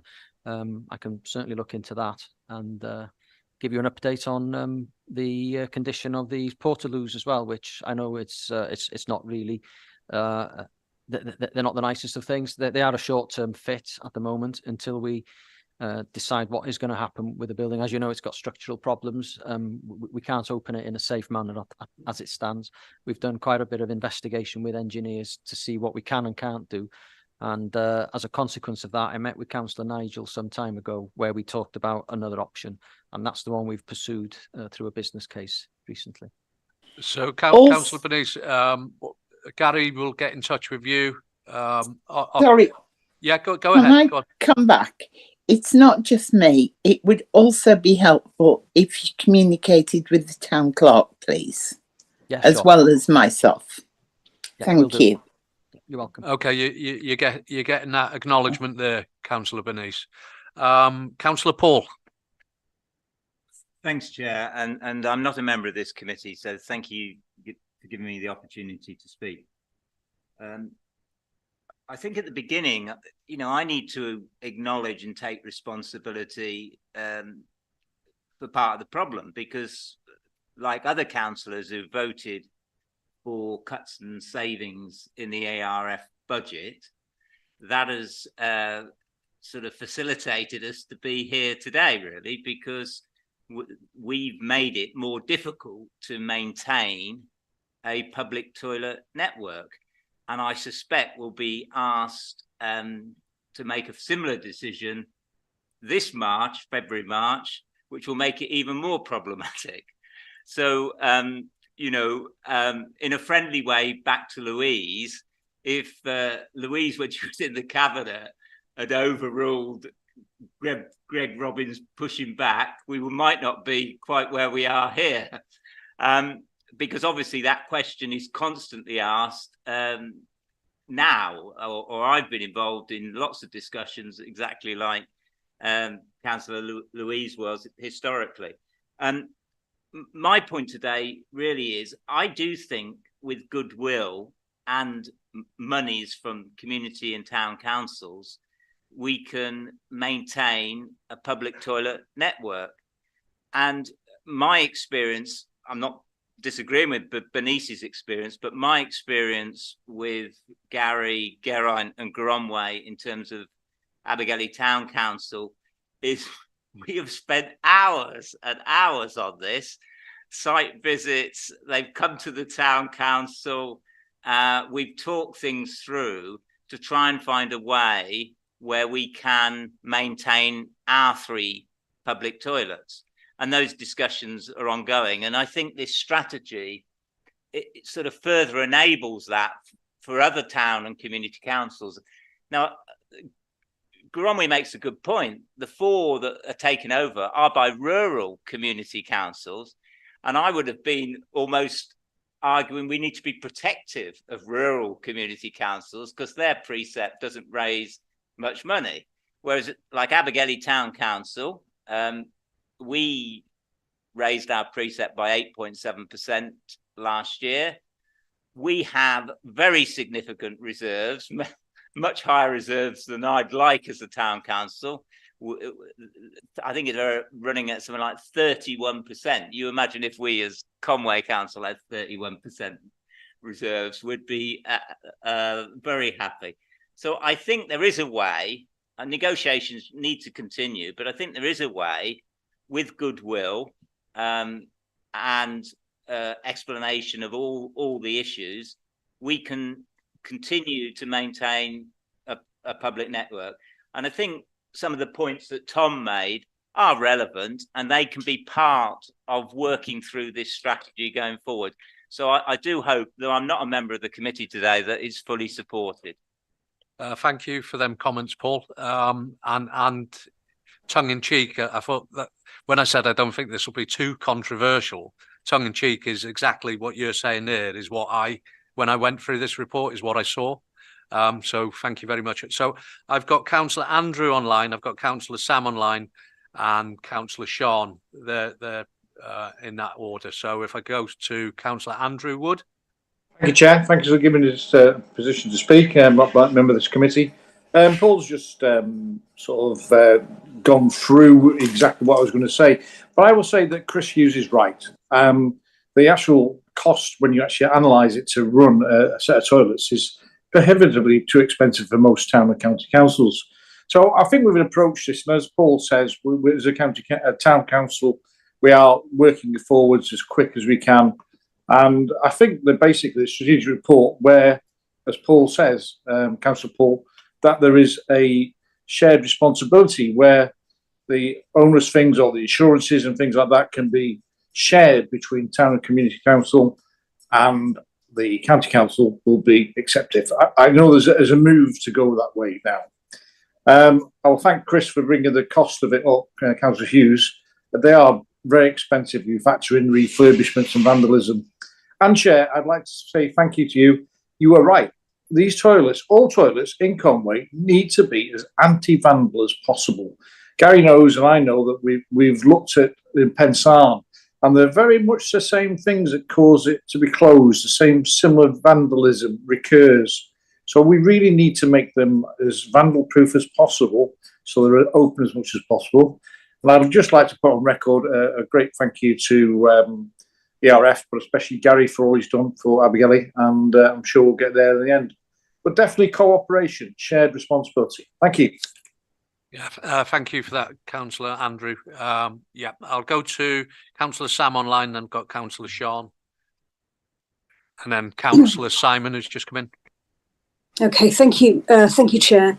Yeah, Andrew and Chris have made the points. I've got my town council hat on. I think we had started discussions before the pandemic, and obviously that stopped everything. But I know the town council are keen to restart those discussions. And I appreciate what the points that have been made about Dolwith Ellen and Betws and other rural areas. But town, Llandudno, Colwyn Bay, Abergele, Conway, we have more than one set of public toilets within our community area. So the cost of, I'm sure the cost to a town council of maintaining, 3 public toilets in Conway, one out here, one in Junction, is going to be significant, and that would mean employing somebody else. So I think the partnership, sponsorship aspect of things does need to be a serious route that's explored, and I look forward to Gary coming back to speak to us and our clerk about that. But also the other thing I wanted to raise was we've got toilets that have to be very well used. They must be very well used because they're in high tourist areas, like the toilets at the either end of Llandudno Promenade by the paddling pool. I'm sure there are public toilets in Ross-on-Sea by the paddling pool there. Public toilets on the quay at Conway. And Tom's made the point, we've got no figures in here, that there must be figures of how much these different toilets with their high footfall, if that's the right word, take to be maintained.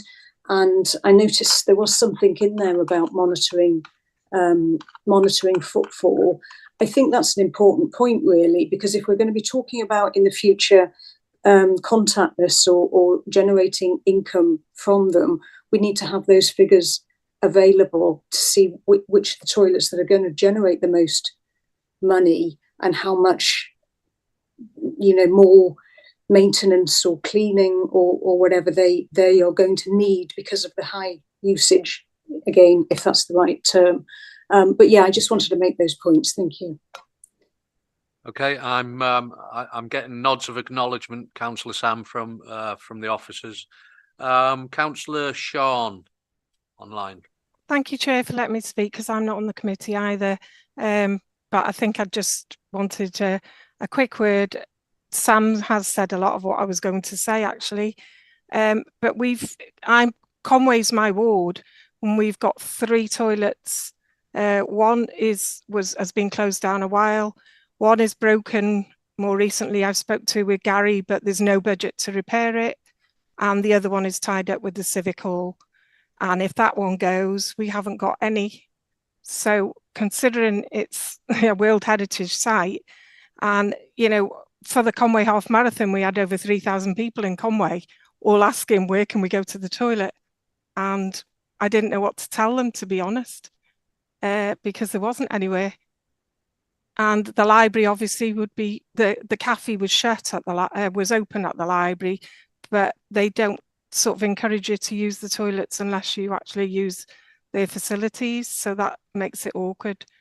So I just wanted to say that. So hopefully something's done as soon as possible, and and we get on with it, because it's essential for everybody. Thank you. Thank you for them points, and obviously, again, they've been taken on board. I do remember when a couple of 3 years ago or whatever, that when we had sort of major events, it'd be up to the event organisers perhaps to put in additional facilities, and I'm surprised that something that's attracted so many people has not done so. Comment on that, Chairman. So I am aware, when at a big event, part of that event organisation will be supplying some toilets, not only in the town at the start, but it'd be possibly along the route at certain times. So I'm a bit surprised about that, Sean. But notes taken on board, and I know Councillor Gronwy wants to come in. Yeah. Then I want to hand over. Then I'll bring in Councillor Simon, who's online waiting. On occasions when there are things like events like the marathon, there was a whole bank of toilets provided by the organisers of the marathon on the quay. There was the whole quay was a row of portaloos were provided by the organisers. Okay, so for clarity, there were portable toilets for that event. I'm being told. Okay, right. Okay, Councillor Simon online. Yep. Thank you. It's relevant again to our previous discussions about the Cayley Prom. The toilets which were to be provided for the public and all the kids and all the wonderful facilities we've got for them are intended to be in the kiosks. I noted on the drawings there's two toilets on the end of the cafe block, and if we don't get round to actually doing the kiosks soon, we're going to have a lot of people there with kids without any toilets. The nearest toilets are much further down the prom at the kiosk that's past Prince's Court and past Marine Road, and the other ones would be the private ones in the up at Ross-on-Sea itself. And I think that would really spoil the ship for a ha'porth of tar if we don't really get those kiosks progressed. There was a kiosk already at the Marine Road end of the Cayley Prom, and I think there was a kiosk at the other end. So I'm really keen to see that those are replaced ASAP, certainly before the next holiday season. Thank you. I don't know if anybody wants to respond to that, but as you say, we're talking about the provision that we have here in Conway. Gronwy, last word. I've got no one online who wants to speak now. Gronwy, if you're responding to Councillor Simon. As I said previously, the kiosks on the prom are part of the scheme. The infrastructure is in place, but once we find a desire for somebody to take on those kiosks, they will be built in accordance with whatever that kiosk operator desires. Okay, coming in late, Councillor Mandy. I want everyone to have a say. It's very important to me that reports are aired and your views are taken on board. So, Councillor Mandy. Hi, thanks very much, Chair. Just really want to come in. I think we can all sort of agree how important our public toilets are to all of our communities. We need to be having those conversations and, ensuring that we do everything we can in our power, to keep those facilities available, because it's detrimental to public health of our, residents and visitors alike. I just really want to ask really that there's a word of caution around contactless only payments, because we do have a large amount still of our, older, residents that don't necessarily, have, contactless payments. They still don't like, to have those contactless payments, and it's the older ones that we need to be encouraging to get out, staying active, and in order to do that, they need to have toilet facilities that they can access. It's not only the older people as well. It could be those, escaping domestic abuse where they've got no bank accounts and stuff like that, and also those that can't get bank accounts. So really, it's just a word of caution. If you are looking at going to contactless payments only, we need to be very careful. Thank you. Okay, yeah, points taken on board there, Mandy, thank you. So basically, I've got Councillor Tom in the chamber. If you come back, you've got another question. Yeah, thanks. No, it was just that I actually wanted to make a proposal for an amendment. I think across the chamber, everyone's expressed how important these facilities are to the local area. So I'd be grateful. My proposal is that we accept the strategy with the amendment that it is reviewed in 6 months, with a addition explaining the finances of the service, i.e. that expected shortfall, and also another amendment to note in the report that all facilities will be consulted with local members before any year closed. I know we've said that is what's going to happen, but it would be reassuring if it was written into the report as well. So that would be my amendments proposal. Thank you. I think you've stolen a little bit of the Vice Chair's thunder there in timescales and when's it going to come back here. And I'm stealing it off you now, aren't I? So I'll hand over quickly to Councillor Caffey. Okay, so I was just going to ask when this is all going to come back to us, because quite a few of the actions in the delivery plan are November, December, and through to February, so really imminent. I'm assuming that work is already well in hand with those dates, although we haven't got the progress update column filled in yet. So I would have actually pushed it a bit closer, but I don't know what our forward work program and our agendas look like, but I would be hoping we could have some of that filled in 4 months. Yes, this is probably not going to cabinet, isn't it? So by the time the decision's going to be implemented, it's going to be December, probably January. So 6 months is probably more realistic than any time sooner, I should think. Well, I'll defer to Dawn on that in terms of our agendas, etc. But 6 months or sooner, I would like to see this coming back. And also, while I've got the mic, just a plea to echo what Councillor Bernice said about the local business scheme. We do have businesses in Pemamawr who have expressed an interest in that and not had a response.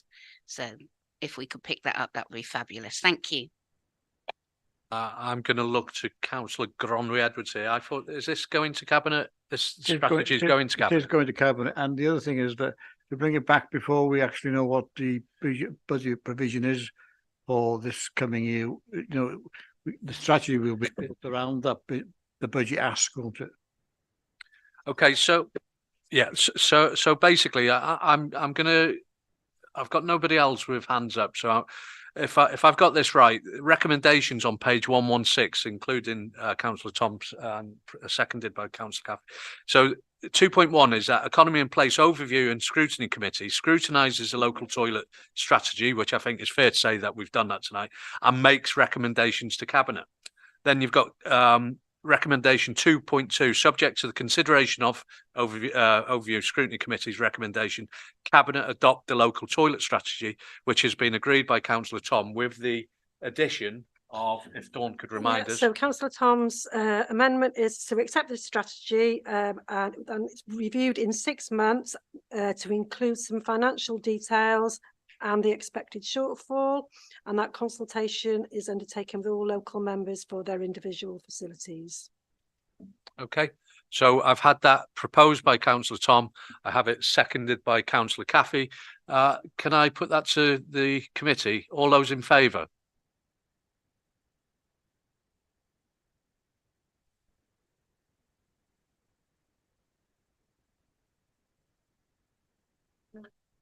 So I think that's unanimous, but I will go through. Anybody opposed, against? Abstentions? That recommendation with the addition is unanimous. We have no further items on the agenda. Can I just say safe journey home, everybody. Thank you for your participation, and I think a really useful meeting tonight. So thank you very much, everybody, and good night.